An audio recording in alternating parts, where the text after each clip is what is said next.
Jimmy's Wildlife Wisdom Hour, and I'm going to have a representative from the Department of Wildlife on here in just a few seconds. Let's check out some temperatures first, please. 60 at Hollis, 58 at Hobart, 62 at Cheyenne, home of the secret weapon. Hey, speaking of the secret weapon, his granddaughter, Kimberly Denny, she got MVP on for the Cheyenne at the Western Equipment basketball tournament up at Arapahoe last weekend. So congratulations, Kimberly. 56 at Hooker, 57 at Slapout, 55 at the May Ranch up there on the Kansas state line, 63 at Fairview, and out here in the Texas Panhandle, it's more the same. 56 at Lipscomb, 62 at Miami, 60 at Wellington, and 60 at Odell. All right. On the phone with me right now, I think he's at the Muskogee WMA, Jeff Pennington, Regional Supervisor for the Central Region for the Oklahoma Department of Wildlife Conservation. Welcome to the show, sir. Thank you. Appreciate the opportunity. I'm at the Okmulgee, that's Wildlife it. Management area right now. Muskogee, Okmulgee, they're all the same. No, I'm just kidding. Yeah, just kind of difficult names to pronounce sometimes. But yeah, that's where I'm sitting right now. Yes. Oh, cool. Well, thanks for joining me today. And before we get into talking about the things we're going to discuss today on today's show, who's Jeff Pennington? Well, I started working for the Wildlife Department in the fall of 1992, so I've been around a while with the department. Before that, I got my wildlife degree from Oklahoma State University, and in high school and growing up and everything, my dad coached football. We moved around a lot, so I've lived in Cushing, Bristow, Durant, Hilton, and Purcell. So graduated from high school from Purcell, so just kind of moved around and got a wife and two kids, but my kids are out of the house. My kids are 31 and 28. Got a couple of girls there. So, and I live in Sand Springs, just west of Tulsa. There, I am the department's representative on feral hog issues, and but my job at Central Region Wildlife Supervisor is to take care of wildlife issues in central part of Oklahoma. So, I'm probably going to be just east of where a lot of your listeners are, but have a lot of this. We have guys out in western Oklahoma that have these same responsibilities. We just are more. I just happen to have the guy that has the hog responsibilities on here today. So anyway, hopefully I'll be able to answer questions about them. Yeah, if anybody has any questions for Jeff, please feel free to send a message in on the text line, the Fowler Agency text line at 580-225-9697. Maybe you can answer him to his best of his ability and let him know. Well, you've been with the Wildlife Department since 1992. And I'm trying to figure out how to word this question. What changes in the Wildlife Department as far as hunting and fishing is concerned has happened since 1992 till now that has had a major impact, you think, on wildlife fishing, whether it's the animals or the fishing? Does anything just stick out in your mind? Sure. The greatest change that would be applicable to most hunters, and it's not as profound in western Oklahoma as it is over here in central Oklahoma, but here in central Oklahoma, quail and deer it's just like you took an hourglass and you flipped it. When I was a young man living in central Oklahoma, we could still kill good numbers of quail in central Oklahoma, and that's not the case anymore. But on the other hand, I never saw deer when I was a young man over here in central Oklahoma. So and that's in the 1970s, largely in early 80s, and we started to get some in the early 80s, probably like most folks out there in western Oklahoma. But Correct. Now we've got deer coming out our ears, and quail are, they're like I said, out in western Oklahoma. There we've still got pockets where there's good numbers of them, but over here in central Oklahoma, we've still got some in the areas with the best habitat, but we don't have the quail. So that's no doubt that's the biggest deal. And you could say things, turkeys in that same time period while they've suffered a little bit here recently, they kind of they're a lot stronger than what they used to be. So we've kind of had a shift in our hunters. When I first started out with the wildlife department over here in central Oklahoma, there were still a lot of quail hunters, and we don't have those bird hunters anymore in the numbers that we used to. But everybody hunts deer. Deer is king now, and the feral hog is another thing it's not wildlife, but it was non-existent outside of southeast Oklahoma, and then south central Oklahoma and the Arbuckle Mountains had some. But those things have proliferated largely because hunters moved them around the state illegally. But that's another big change on the landscape, And then, in terms of working for the department, we do all kinds of things different. Some people in the department think, oh, man, it's tough now. Well, I remember back when we didn't have good equipment. We're doing a prescribed burn today on Okmulgee WMA, and I remember when we had very limited equipment, and it would be a challenge to even burn off a third of the acreage that we can now because of training. And so a lot of things have gotten way better. The only thing that over here in central Oklahoma that I could see that's been a big negative is our small game. Our quail and rabbits just aren't what they used to be, and that's largely habitat related. Right. That was a question I was going to ask you, because, the same thing basically happened out here in western Oklahoma compared to central Oklahoma. As you know, our quail population started going backwards, and a lot of that has to do with habitat. And you and I could get into hour-long conversation on like what have deer feeders done to attract more varmints and and stuff like that. But just to keep it on the calm side, we'll talk about there's a lot of habitat. I see in central Oklahoma myself, there's a lot more cedar trees now than they used to be. And cedar trees, in your opinion, are they good or bad for habitat? In general, they're bad. They're a sign of an unhealthy ecosystem. And yes, a lot of times deer will bed in them and everything. But I used to make the analogy that it's kind of like my grandmother used to make the greatest chocolate chip cookies. She's no longer with us now, but if I could just eat one or two chocolate chip cookies, it probably wouldn't be bad. But the thing is, with cedar trees, eventually it will take decades, but they can turn into a solid stand of cedars and get to a point to where it's very expensive to remediate and make the habitat decent. So they're something negative on the landscape. We certainly wish we didn't have any of them. But right. Not something that the fires control those historically, and fire suppression makes it to where those things proliferate. And but anyway, that's kind of one of the main reasons that we do a prescribed fire. There's many reasons we do it, but one of them is cedar control. Right, exactly. I realize cedars provide protection for all kinds of animals, especially during snow and cold. But outside that, that's it. There's nothing there for them to do. And I think fire, the prescribed fire you're talking about, in my opinion, is really good because, the mechanical removal is great also. There's all kinds of ways to do it, but the fire gets the seed, most of the seed, because them cedar trees put out a lot of seed. Yeah, if you do the mechanical, you're buying time. You'll have to do mechanical again in a decade, where especially once you get control of them, those cedars I'm talking about here. Once you get those cedars controlled either through fire or through a mechanical treatment, if you can run some, when those cedars are small, you can run a low intensity fire through there. You don't have the risk of escape and stuff.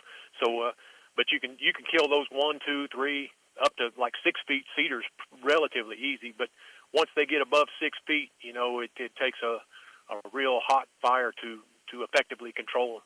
So anyway, on our wildlife areas where we have a rotational burn program, we just don't have a problem with cedar. There's some of the old ones. Most of our burning programs we've started in the last 3 or 4 decades, and you'll still see a lot of big trees, especially if your ignition sequence makes it to where, hey, we're putting a backfire or a fire that goes against the wind on this same area every time. It might not have enough heat to kill those cedars along that line, but the stuff that's burning with the wind, you don't have cedars anymore. So you can see a profound difference on our areas where we burn and where we don't burn. Right. Well, I know out here, I can't vouch for where you're doing your prescribed burn. I can imagine what it's doing. Out here, like when Marcus is doing burns on Pack Saddle or Ellis or some of the Black Kettle stuff, he started doing these when he first got here, and man, you can see the difference in the habitat, the numbers, especially with quail, and Pack Saddle has a few grass burrs around, so I think it's starting to help with that. And Yeah, so it's probably doing the same for what all WMAs is under your region. there's like 18 or 19 of them. Um, I guess on the western edge would be like Caw WMA, there by Ponca City, Yep. and then we've got a little small one there south of Chickasha called Grady County, and then we've got on the western edge on the south end we've got Cross Timbers WMA, which almost it's in Love County, but it's almost in Jefferson County there.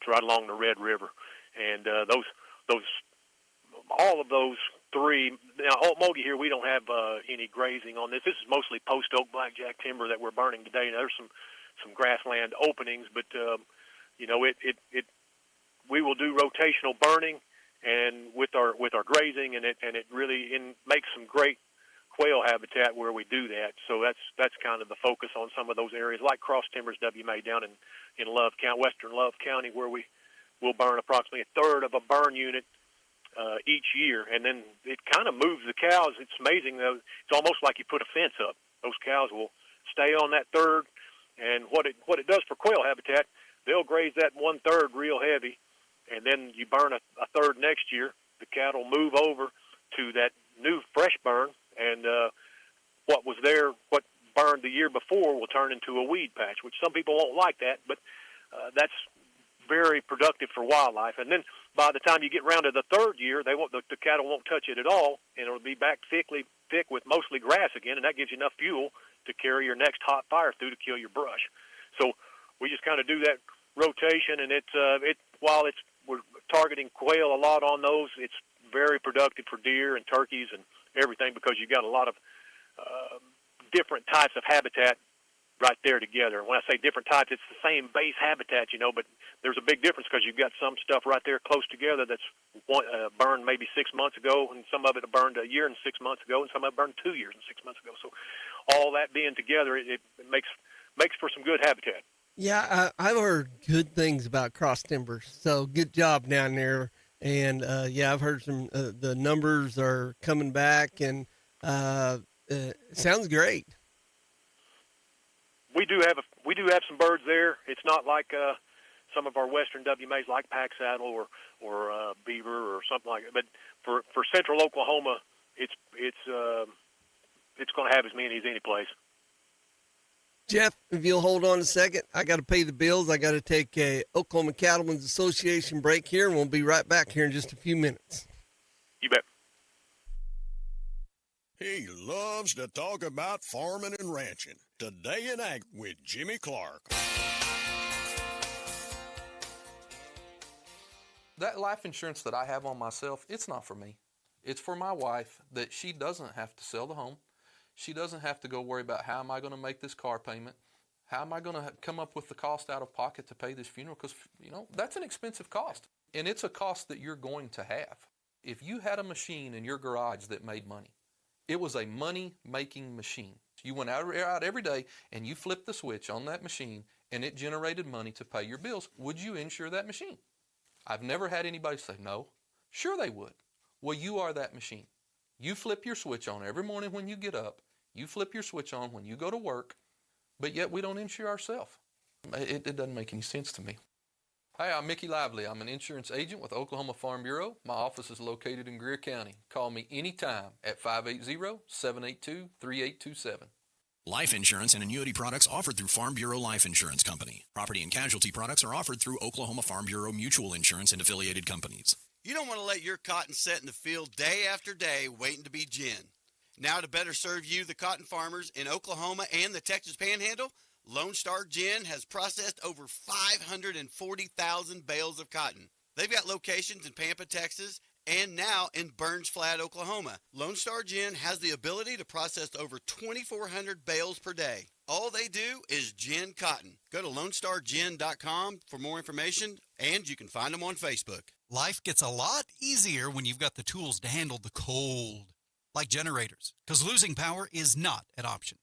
Propane heaters and portable heaters keep you warm and working. Heated jackets and vests keep your core warm. Gloves for your vehicle, anti-freezing wiper fluid, battery charger, engine starters, flashlights, rechargeable hand warmers, WeatherTech floor mats to protect your floorboard, D-Gel diesel, scrapers, and de-icer. You know who's got all this. Napa Auto Parts in Elk City, 716 West 3rd. Every farmer and rancher knows nutrition is key when it comes to getting the best out of every animal. High Pro Feeds has built their reputation on providing the best nutrition possible. Their commitment to nutrition is unwavering. High Pro is a name you know and trust. Buy the best and get the results you deserve. Hobart Farm and Garden is your trusted High Pro Feeds dealer, providing quality feeds in bulk, bags, or sacks. Visit them online at HobartFarmandGarden.com.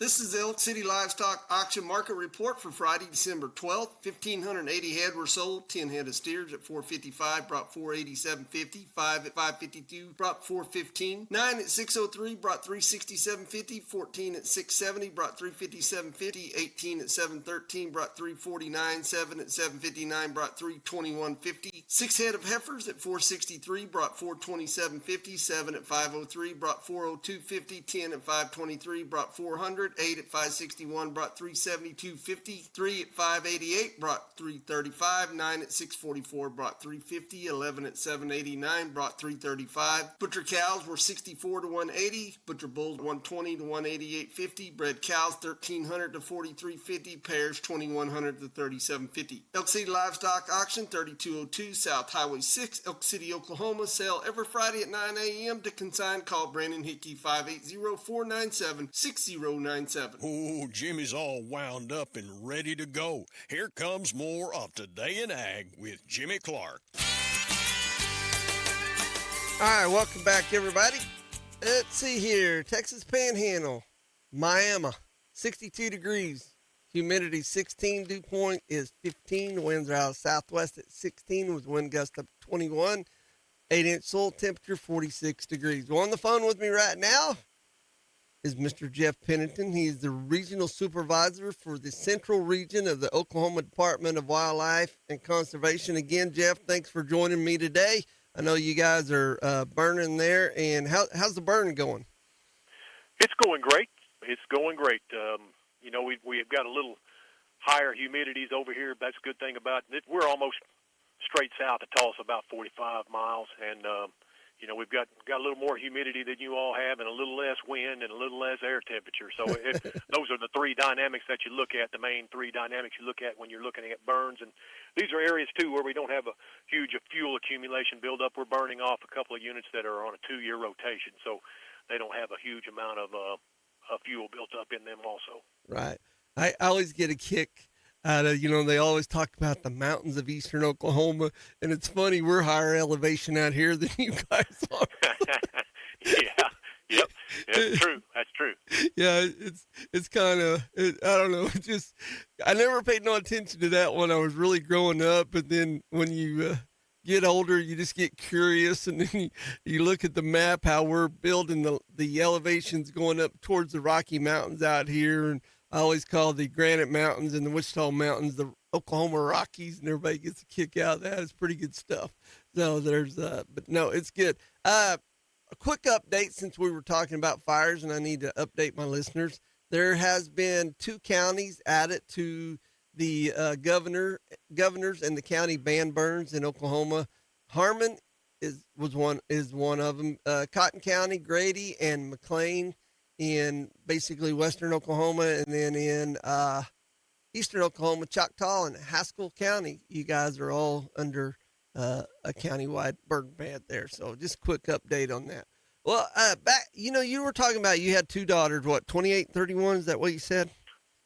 Yes, sir. Okay. So did they grow up hunting? Did they love the outdoors? They fished a lot and they hunted a little. And, my older one hunted some, and they've both gotten busy being young people in life, and they, their spouses hunt, but they don't hunt much anymore. But they weren't. They can't say they weren't exposed to it. Right. Yeah. I was just wondering about that, and just curious, getting digging a little personal there. But I was listening to one of the fish biologists on the show up there in Oklahoma City one night on the sports animal, and it sounds like his kids are real young, and he was going out and exposing them to fishing, and they like to fish for bass and bass tournaments and stuff like that. It was just fun to listen to. Yeah, when they were young, I took them fishing frequently. But anyway, yeah, they've grown up on me. Yeah, they grow up, don't they? Hey, speaking of fishing, since you're in charge of the central region, you got some pretty good fishing holes in your region. Oh yeah, there's a lot of tremendous amount of lakes in central and eastern Oklahoma. So an abundance. Texoma's in the region, Caw, Keystone. All those bigger lakes there are in the central region. So yeah, and then all the municipal lakes and there's a ton of fishing opportunities here, no doubt about it. Do you have a favorite? I fish on up. I've got some family that's on up in far northeast Oklahoma, up at Grand, and I like to. If you talk about what do I fish for the most anymore, it's crappie on Grand Lake. So yeah, but there's certainly good fishing opportunities all across the state. But central and eastern Oklahoma have more water to begin with. Rains more over here, so yeah, that's a whole different world. Yeah, better opportunity to be able. But we have good fishing opportunities in western Oklahoma. I mean, it gets slim out there in the Panhandle and everything, but there's good fishing opportunities at some of these lakes that we have in western Oklahoma as well. I'm not as familiar with them and everything. I know where they are, know my geography, been by them, and just haven't wet a line in any of them. Right. Well, if it keeps raining up there in the Panhandle like it has the last 2 years, I heard they might start having some bass tournaments on Lake Optimum. Yeah, that'll be a big change, won't it? Yeah. It's gone from a mud hole to it's actually got some water in the brush now. You never know. You might be on a kayak, but I don't know if they launch any boats on it. So, but there's well, back to your. I'm saving some questions for the feral hog for later on, but back to the quail habitat and just wildlife habitat that goes on with the prescribed burning. Do you have have you got any land west of I-35, north? Well, not on the north. The region, all of our region lands on the north side of I-40 are all east of I-35. Okay. Now the only two WMAs even in the south central that we have. There's that little Grady County one, which was a donation from a lady that gave that to the department upon her passing. It's only like 1,100 acres.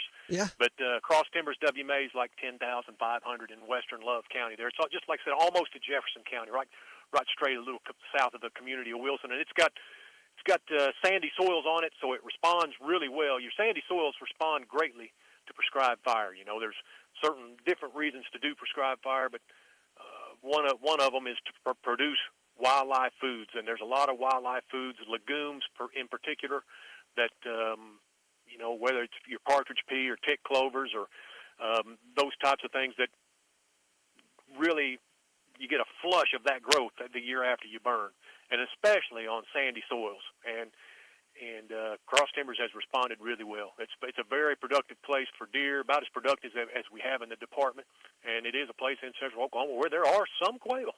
So that anymore, that's saying a lot. Now, if your listeners don't get over to central or eastern Oklahoma much, they're just pockets where there's significant numbers of quail left. So that's a big deal for us. Well, why I was asking, I was thinking about, northern Oklahoma, especially along the Kansas line, and northwestern Oklahoma out in the Panhandle, especially, they have pheasant. And I remember when I lived in Kansas City that we'd always had down there along the Oklahoma, Kansas line to the south of Kansas City, and maybe over a little bit towards Call Lake, to hunt the prairie chickens. And so I was just wondering how your prairie chicken and pheasant population are anywhere in your area? I do prairie chicken surveys every year in northern Osage County, so that's going to be northwest of Tulsa there. Yep. And I'm northwest of Pahuska. Our prairie chickens is another one, I could have mentioned it along with quail, but not as many people are familiar with them. But these are greater prairie chickens over here. Right. Where you get on over there in y'all's country, you're going to have lesser prairie chickens. Now, the greater prairie chicken's doing a little better than the lesser prairie chicken, and they're difficult to distinguish between the two. If you had them side by side, the males, the little sacs on the side of their neck will be a different color. But I do prairie chicken counts in the heart of the best country that's left, and I still, on average, hear about 6 leks out of about a dozen or 13 stops. We'll stop, and the wind's got to be light, and we'll do this thing first thing in the morning. And it's really neat, if you like nature at all, to get out there and hear the booming grounds of those mating prairie chickens in the spring of the year. Yeah, it's pretty cool. Yeah, it's not much of anything better, But our chickens are, historically speaking, they would have been present across the state wherever there were grassland habitats, which were, because of the fires and everything, the grassland habitats were dominant, and prairie chickens were present, all across the state. But they've slowly retreated back over the decades into, there's not very many of them left. I think our last real estimate was somewhere in the neighborhood of 500-600, something like that, on the greater prairie chicken. And Right. it's mostly north central Osage County. There's still a few over in Craig and Nowata County over to the east of that. And, occasionally there'll be a bird here or there, especially in the wintertime, that comes a little further south. But, they're not doing well. They're holding their own in that area northwest of Pahuska, largely because the ranchers in there burn a lot. And, that hasn't turned to significant pockets of brush and trees in there. It's still big prairie country. And those chickens are holding on there and seem to be, while there's not as many there as there was 20, 30 years ago, they're declining at a slow rate in general there. Right, and it just really isn't much we can do, is it? It needs to be all natural, doesn't it? We've got to hope that those ranchers keep deciding on burning, and I don't think there's anything that's going to change. They run a lot of stocker cattle up there, and they'll burn that stuff off in the spring and bring those stockers in for about 90 days. Some of them more, some of them less. I don't know exactly how many days they're running, but they like to run those stockers on that fresh burned grass, and then 4th of July or a little after, they'll pull them out of there, and then that stuff will just grow back, and big blue stem and Indian grass as far as you can see in places over there. It's really, really one of my favorite parts of the state. Yeah, that's a southern edge of the Flint Hills, isn't it? Isn't that the start of the Flint Hills? Yes. Yeah, here yep, that's the very southern extension of them. Yes. Yeah, because up in Kansas, it extends all the way across Kansas, and I'd never been hunting for the greater prairies until I moved to Kansas.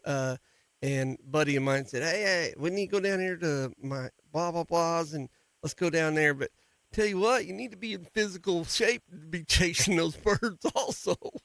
Yeah. Well, I shot one in, I think it was 1988, I was going to school at the time at NEO, which is a junior college in Miami. Yeah. It's Miami, Oklahoma instead of, I guess there's a Miami, Texas too. But yeah, I found out the hard way a couple of years ago. I kept saying Miami, and somebody jumped me out of Cattleman's deal over there on the Texas side. Hey, it's Miami. That's okay. Well, there used to be chickens there south of Miami, and you go east of Miami, Oklahoma, there, and it kind of turns into timber. But there's some big prairie country back there between there and Tulsa, really. Historically, that was all big prairie country. But there's too many tree rows and places that have grown up in trees that those chickens are gone out of there. But anyway, they're an animal that some animals like whitetail deer can adapt to any kind of change. Right. As long as there's food out there, they're going to be fine, Right. and a little bit of cover. In some places they'll do better than others, but they're highly adaptable. Things like the prairie chicken need big, wide open prairie country in order to survive, and there's just not as the land holding size when it gets chopped up into smaller and smaller pieces, it's not conducive for them to thrive. So it's more of a challenge for species like that. Yeah, because how far do they I don't know. I'm asking you because you're the expert. When they get up, when they've been spooked or something, how far can they fly before they need to land? Well, they're a gallinaceous bird, which means they're kind of related to a chicken. So their muscles are kind of like fast burst muscles, so they can fly fast and get up. And the prairie chickens can soar more than, say, a covey of quail would. Most time a covey of quail go down, within 100, 150 yards. Right. But those prairie chickens they can go for a couple miles if they need to. Most of the time, they're going to go down within a mile, But they kind of get up and they'll kind of flap their wings 3 or 4 times, and then they'll kind of soar, and then they'll flap their wings and kind of soar for a ways. But yeah, that's kind of how they roll there. But how we used to hunt them was we would get on a food source, a crop field, milo field, something like that. And that's the thing over around Miami too. In addition to the trees, a lot of those old ag fields have been converted to fescue and Bermuda grass, where I noticed not that. the farming, not the farming in there that there used to be. So that combination of, but it's mainly the trees that did them in over there. But it's a neat bird, really neat bird. Yeah, it really is. Yeah, I agree with you. We went to Table Rock Lake here a month, 6 weeks ago, and I noticed between Tulsa and Miami up there, I can't believe how many pecan trees are in that area. And, but a lot of big timber in there now. Yeah. And but there's the deal. Jeff, you still got another minute? I need to take another break, and we'll come back, and maybe we'll talk about feral hogs. All right, sounds good. All right, we're going to take Oklahoma Cattlemen's Association break.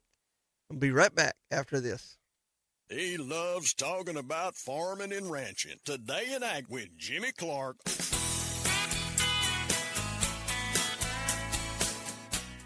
Kent Watkins here with SEI Agritech in Elk City, Oklahoma. Winter is right around the corner. Don't wait to secure the best nutrition for your herd. Call now to book your winter contracts for cattle feed, including our premium Mix 30 liquid feed. Give your cattle the edge this season and make sure they stay healthy during the cold winter months. Call us or stop by today here at SEI Agritech in Elk City for all of your feed needs. Follow us on Facebook for updates and more information. Valley Center pivots are the most durable and reliable you can find. But when you do need replacement parts, your operation deserves the best. Valley Genuine Parts. Knutson Irrigation has been serving growers since 1981, and their experienced service technicians stand behind every part in their fully stocked warehouse. They also service other pivot brands. So when you need fast service and reliable parts, you need Knutson Irrigation. Call them for service or visit KnutSonIrrigation.com for more info. They're expecting me to get whatever task done. To a farmer, a tractor, combine, gets them up and running. He's back in the field, makes some money. Guy in the oil field, their piece of equipment's running again. That makes some money. Solves that problem. I'm Brock Kalk, and my company is American Hose and Supply. We sell all types of industrial hose and fittings, oil field or agriculture. So if your farmer need a hose built, you can come in, we'll build it. You're a oil field customer and need us to come out and see you, we'll come out and see you and take an order or pick up a hose, build it, bring it back to you. If we're competitive on price, we say we'll bring it to you. We'll do whatever it takes to get it to you to make life easier on you, or you can call us to solve a problem. Hey, can you get this? Why wouldn't you?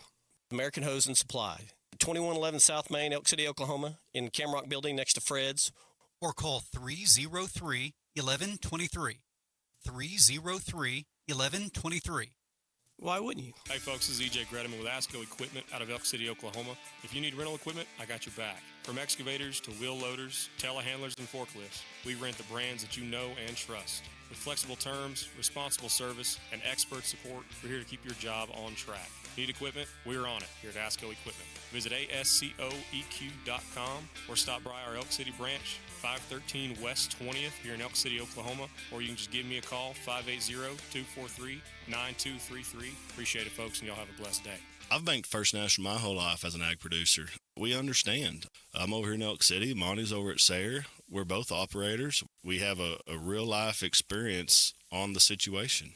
If times are tough, it's not just for our customers. We feel it too. When it's dry, when rates are up, we're able to communicate with management and everybody, hey, this is a situation. our customers feel comfortable knowing that we get what they're talking about.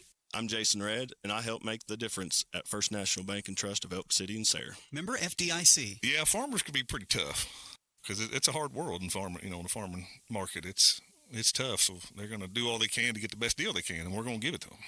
Everything for maintenance on your equipment, changing your oils, you need some antifreeze, you need some hydraulic oil, any kind of grease. We got the bolts and fasteners now. We're opening up electrical fittings, zip ties, penetrating oils. Camrock is the name of the company. It's 2111 South Main, Elk City, south of Fred's Steakhouse. He loves to talk about farming and ranching. Here's more of Today in Ag with Jimmy Clark. All right, welcome back, everybody. I'm running a little behind schedule, but that's okay. Medford, here is your northwestern Oklahoma's ag weather update. 57, humidity's 33, dew point's 28. The winds are out of the southwest at 11 with wind gusts randomly up to 15 to 17 miles an hour. 42 is the bare soil temperature. 5:34 is the sunset. 62 today, sunny today. 32 and clear tonight, and tomorrow, another beautiful day. 66 and mostly sunny. All right, welcome back to Jimmy's Wildlife Wisdom Hour. I got Mr. Jeff Pennington, who is the regional supervisor for the central region of the Oklahoma Department of Wildlife and Conservation. Again, thank you for coming on today, Jeff. You bet. And hey, let's talk about my unfavored subject, feral hogs. Okay. What's the you're I heard through the grapevine you're the feral hog expert at the Wildlife Department. Give us a little history on the feral hogs.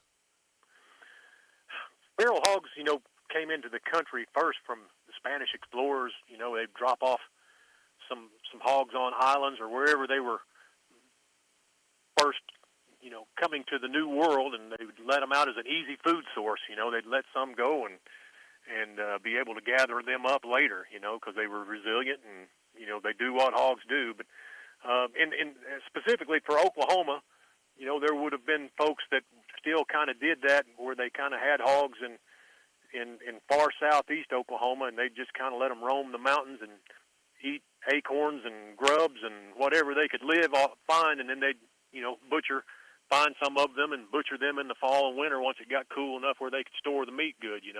But then hunting hogs became very popular in the 1990s, and a lot of people that wanted to hunt hogs illegally went down there and got some of those feral hogs and moved them through different parts of the state. Like I said, that was all 100% illegal because the Department of Ag has rules and regulations that prohibit that, but that didn't stop them from moving them. Right. And pretty much we have hogs today in all of the counties. I believe Grant County and our 3 panhandle counties are the only counties that don't have any. And some counties are just eaten up with them. Now, out in western Oklahoma, areas that have the suitable woody cover for them, that's going to be the areas that they're still able to thrive, especially if there's a riparian area, a river or something goes through there. There's going to be a bunch of them in general coming up off of that. But some of that your country out there is open enough, especially if you can get the wildlife services guys out there with a helicopter, they can smack them real good because they can't effectively hide out there. So that's in the 1990s and the first 10 years of the 2000s, they were moved across the state illegally by people, and they compete with wildlife for food resources. They will eat a lot of different types of wildlife, and they are a disease vector for both wildlife and your livestock here. So they're no good for anybody, and certainly if I could snap my fingers and we wouldn't have one of them left in the state, that's what we would do. But they're extremely resilient animal, and they've in the eastern 2/3 of the state and in those riparian areas on further west than that, they're thriving. And so anyway, that's kind of the history of them. Last 20 years, people have just had to learn how to deal with them and control them the best they can. Right. Yeah. Because as a farmer, I've seen the damage they can do. I've felt it in my pocketbooks before, And don't get me wrong, I know I'm an outdoorsman, and I know people love to hunt them and stuff, and that's fine. And I'm not here to pick on you. I'm just here.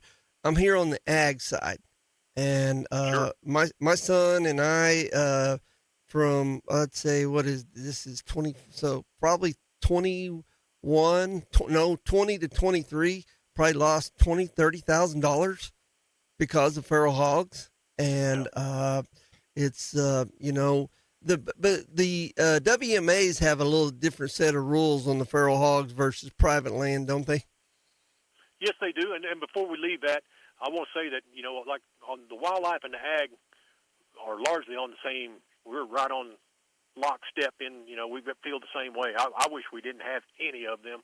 Now, you have some of your hunters, and I shoot them sometimes. If I'm out deer hunting and I see some come by, and I know there's not going to be trapping around, I'll shoot them. I'll target those adult sows, and I'll try to get as many out of that sounder as I can.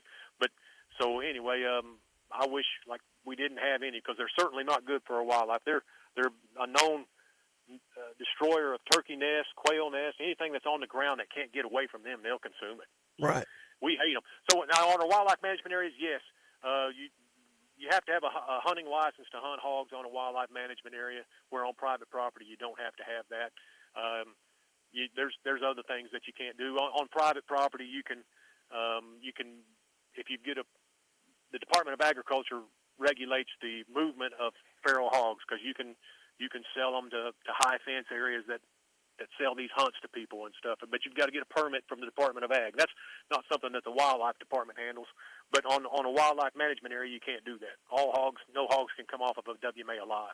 So you can, in general, in deer and turkey season, the only way you can kill a pig is if you're out there deer hunting or turkey hunting. You can't come out there specifically to hunt pigs on your public lands. But people that are deer hunting or turkey hunting, they can certainly smack them. And that's the bulk of the differences. There's almost no restrictions on private land other than during deer and during a big game season. So if it's an elk season or antelope season, that's very limited, and we don't really have hogs where we have antelope.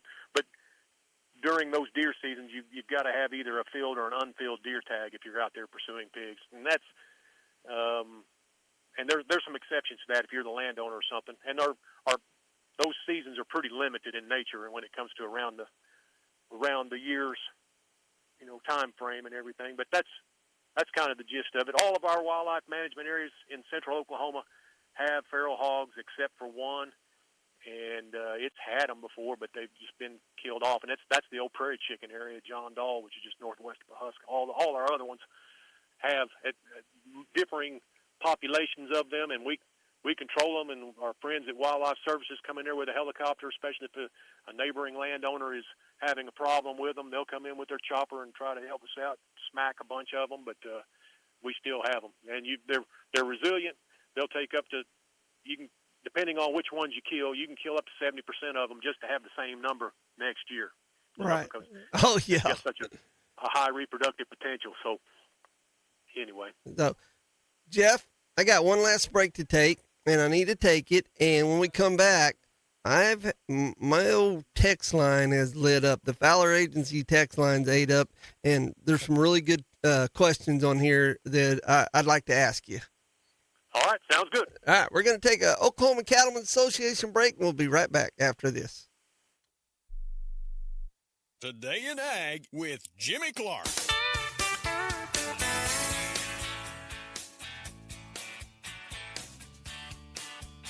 Presenting a Gain Flings love story. Dear love of my life, we were on the 12B bus this morning when I caught a whiff. A scent so fresh, so life-changing, I had to find its source. Alas, I didn't know if you were the woman in the pink freshly washed cardigan or the retired mailman next to me, but I knew one of you was my soulmate.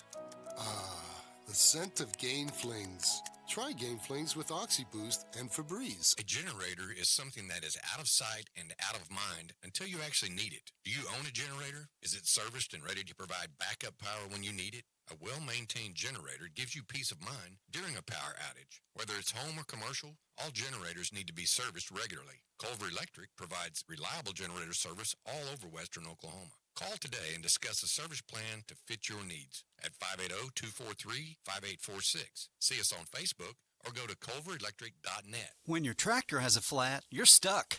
When your truck's on a construction site and a tire goes down, you're in trouble. You need help. So you call down to Blair, and they come to you. They answer the phone, and somebody comes to wherever you are to fix your problem. They carry Firestone, Michelin, and some other tires. Blair Tire and Feed, Highway 283 and 19. On-site tire service, 563-2692. 563-2692. They come to you. It helps to work with someone who's been down the same road you're traveling. Someone who knows what you're up against and what you're going through. When it comes to farmers and ranchers, that's us. That's who we are. Our lenders know ag inside and out because we're producers too. We approach it like a partnership. We want to put ag producers in position to be successful. We're very laid back and easy to deal with. And people seem to like that. We think you'll like it too. I'm Marty Maddox. Great Plains Bank in Elk City is here to lend farmers and ranchers a helping hand. Member FDIC. One of the computers here at the station was crashing, about to lose everything on it. And we didn't even know it. But Dennis knew because he was watching, and he warned us in time. Hey Gabe, it's Dennis. Our system detected that one of your computers has a hard drive that's about to fail. Which one? It's Nathan's. So what do I need to do? Well, we probably need to get it in the shop and get the drive cloned to a new machine before he loses any data off of it. Do you have another computer in stock that we can just get it fixed real quick? Sure, we've got some in stock. Just need to get it in, get it cloned over, and be good to go. Okay, thanks a lot, Dennis. You bet, sounds good. See you. ITL monitors our computers at Paragon Communications remotely, so Dennis Teal knows there's a problem before we even know it. He helped us save years' worth of valuable files. ITL's remote monitoring comes in very handy here at work. That kind of security system for your computers can keep your business running so you can keep making a living. As a farmer or rancher, you're always looking for ways to save time and money. The Apache Hay Wagon from Everett's Welding in Visay, Oklahoma will help you do just that. The Apache Hay Wagon eliminates 80 to 90% of hay waste with its unique design. It hauls multiple bales, saving you time and money. Go by Everett's Welding today and ask to see the Apache Hay Wagon. You'll be glad you did. You can also visit them online at everettswelding.com. Now, back to more of Today in Ag with Jimmy Clark. Okay, welcome back, everybody. Walters, Oklahoma. Here is your Hobart Farm and Garden Ag weather update for southwestern Oklahoma. 57, dew points 26, humidity's 31, 47 1/100ths of an inch of rain in the last 10 days. 3-day average 4-inch ag bare soil temperature 46 degrees, 5:43 sunset, 64 today, 32 tonight, and 66 mañana. All right, on the phone with me right now is Mr. Jeff Pennington, Regional Supervisor for the Central Region of the Oklahoma Department of Wildlife Conservation. Again, for the 100th time, sir, thanks for spending your time with me for our noon hour coming on the show.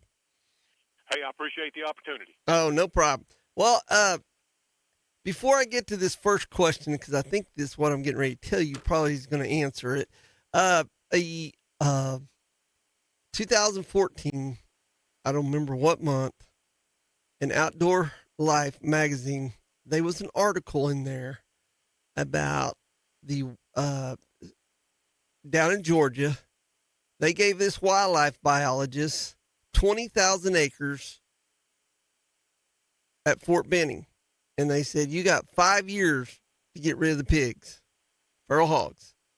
And this article, I guess it started back in the late 1990s when this wildlife biologist come on there and did this. What he found out, he broke it up into 4 or 5,000 acre plots.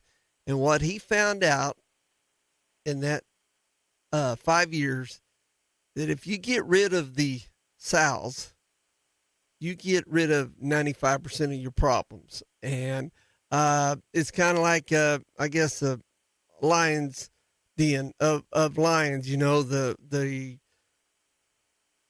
lion the male lion is there to protect the herd and to, breed, but the lioness, the female lions, they're the backbone of that group of lions and baby, cubs and stuff like that.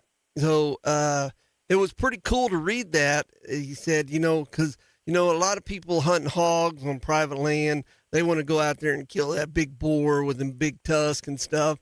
But really, to help us with our problem, you need to get rid of them sows.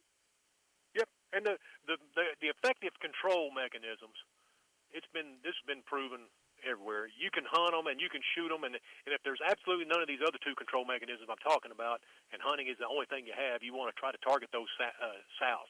And for the biology of those pigs, when you see a big group of pigs, most of the time that's adult sows and their offspring from the past year.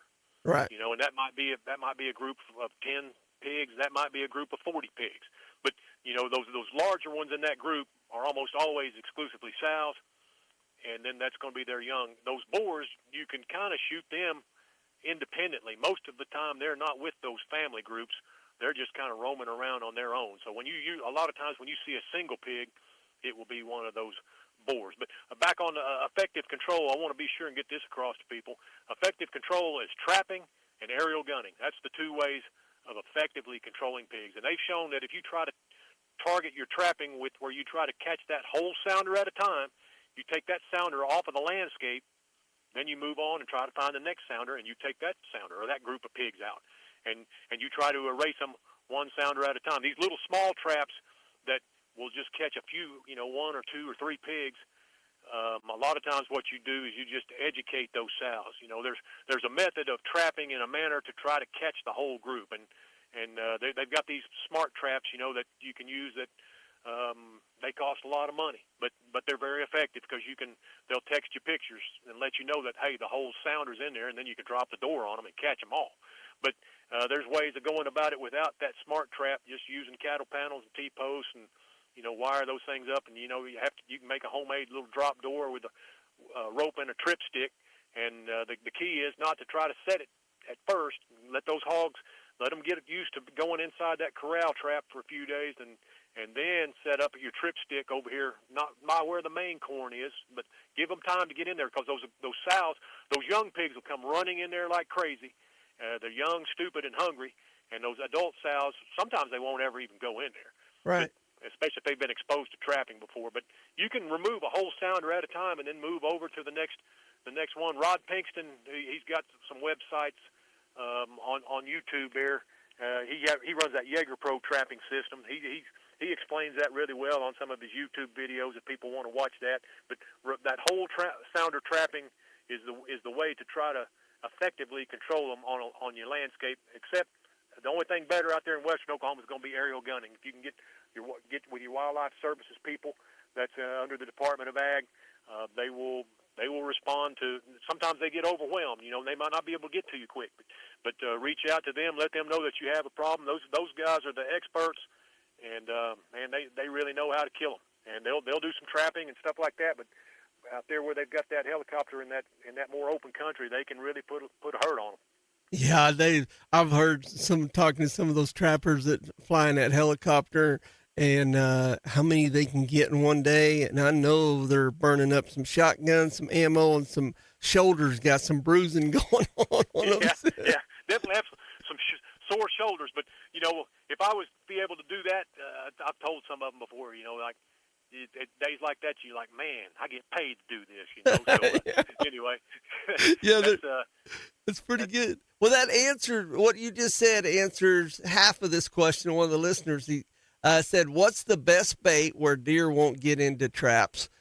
And are electronic gates worth it?" For the most part, I had a buddy that's got one of those WW circle traps that turn as they drop on these hogs, and boar busters, what those are. Yeah, and he learned to, he learned that the deer love corn too, because corn's really good to bait hogs with.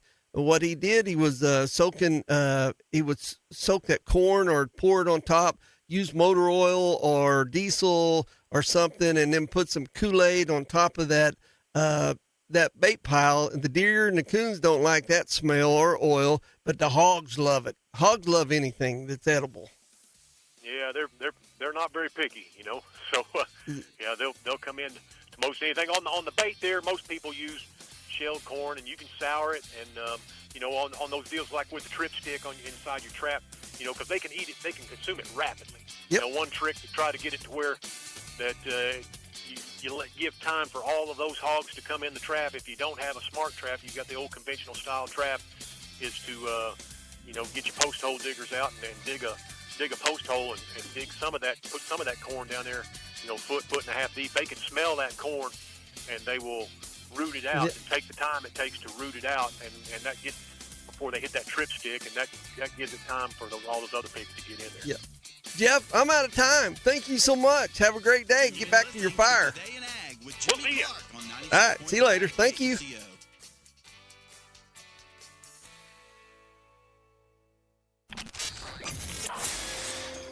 Hello. Here's a station you might like. This is KECO, Elk City.